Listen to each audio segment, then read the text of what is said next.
I learned the real reason my ex left me. Obligatory throwaway account as people in my life know my usual account. Posting because I really don't know how to feel about this and I just needed to get it off my chest.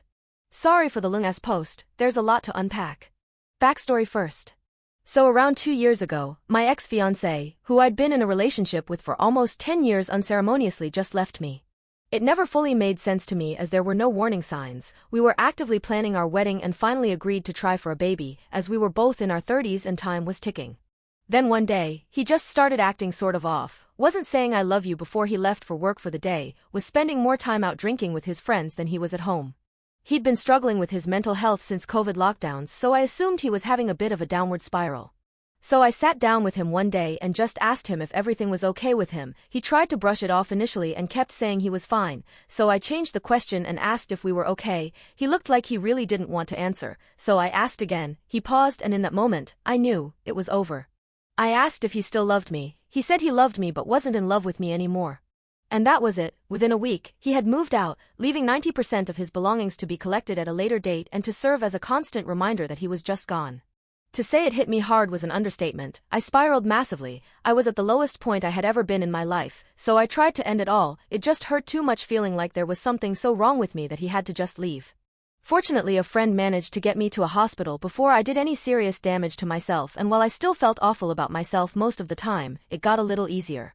I ended up dating that friend a few months later. A lot of people said it was too soon to move on, but honestly I never set out to have another relationship at all, but his constant support, presence, and reassurance that there was nothing wrong made me want to spend time with those who truly gave a shit about me, and in time we developed feelings for each other. We had a beautiful relationship filled with love and laughter, and much to our surprise I ended up pregnant 9 months into our relationship. We decided to keep the baby even though our relationship was still in its early stages, and 9 months later our beautiful daughter was born. We are still as strong as ever today and continuing to build an amazing life together as a family. Now on to present day. I guess my ex has been reflecting on the past recently due to a lot of deaths in his family, and his mother, who I'm still close with today, reached out to me to ask whether I'd be willing to meet up with him as he had something to get off his chest. She didn't know what he wanted to talk to me about as it was something he could only discuss with me, but she would understand if I said no. I decided to think about it for a few days before I agreed that I would meet up with him at a local coffee shop. I got there early because Mama needs her caffeine fix with these early morning wake-ups and night feeds. I was already sat down when he came in and he gave me the saddest looking smile while I merely just nodded to him and motioned for him to sit down and get out whatever he needed to tell me. I was a little bit speechless at what he had to say. He said that when we started trying for a baby and nothing was happening even though we were closely tracking my ovulation cycle and testing every day for that sweet spot, he realized something wasn't right, so he secretly took a day off work to see a fertility doctor. They found that due to an undiagnosed issue in one of his testicles, the likelihood of him ever being able to conceive a biological child of his own was incredibly low.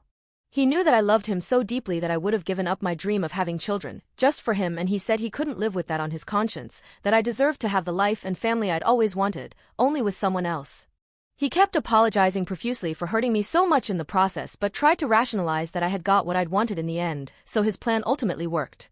I ultimately sat there silent for a few minutes and just looked at him dead in the eyes and said that that was never his decision to make. He took away my choice and nearly destroyed me in the process.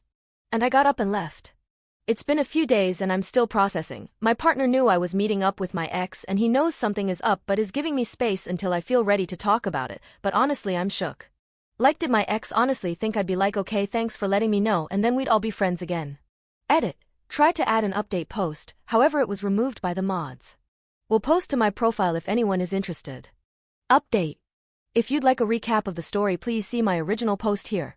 First off, thank you all for your lovely comments and messages of support. I was not expecting my post to blow up like it did. So I wasn't really expecting to make an update to my previous post, and definitely not this soon, but boy does it get interesting. So of course I plan to leave this situation alone at this point and completely put it behind me. However, my former mother-in-law reached out to me as I hadn't spoken to her in a few days, which is quite unlike me. A few people said in a few comments that I should cut her off as well as the ex, but this woman was like a mother to me for almost 10 years. When I was going through difficulties with my own family, this woman opened her home to me, gave me a safe place to stay if I needed. She had been more of a parent to me than my own parents and basically adopted me as the daughter that she had always wanted. So when I say we are incredibly close, I genuinely mean it. Regardless of anything that's happened with her son, we have a really strong relationship outside of that. We typically have a good catch-up once a week and message in between. Nothing I say to her gets passed on to her son. From what I can gather, the trickles of information he gets is through the grapevine of the group of friends we mutually share. So when she reached out to see if I was okay yesterday, I decided I'd pop over and catch up with her. Turns out he came clean to her when she asked exactly what had gone on, as she hadn't heard off me in a few days and she was worried. She went absolutely ballistic at him and currently is not speaking to him at all. Then she told me something I did not know and something she assumed I'd known all along. It turns out that when he was born he had undescended testicles. He had the surgery to correct it, but there was always going to be the chance that he would have fertility issues in adulthood. He was meant to go for checkups once he passed puberty age to see whether there was any lasting damage, and he claimed to his mother that he had gone to these and everything was fine, but neither of us actually believe this. So the entire time we discussed having children, he knew there was a possibility that all he was shooting was blanks, but neglected to actually let me know this, for 10 freaking years. Bear in mind we were probably having unprotected sex for 2 years of our relationship, not actively trying, but we had agreed that if something happened, we'd be happy about it. So I think when we were actively trying to have a baby and nothing was happening, it sort of gave him the mental tip-off that all was not well, and he finally decided to get that checkup he'd been putting off. I'm flabbergasted, guys. In regard to my partner and I's relationship, we are absolutely fine. He's used to my sulky episodes, haha. I did eventually fill him in after a few days of being mildly annoyed, and he agreed that it was super fucked up and agreed with a lot of the comments that his timing for telling me all this was absolutely comical. We did suspect for a while that the real reason he decided to leave was cheating initially, because he'd gotten strangely close to one of the girls in our friend group, the majority of which dropped me like hot shit once we split. Turns out there's nothing going on there, but another little tidbit off my ex's mum that she found out also. Guys, he's dating this girl's 60-year-old mother. Good lord, his life is a dumpster fire. I don't even think I'm mad anymore, just mildly amused. Absolutely done with that.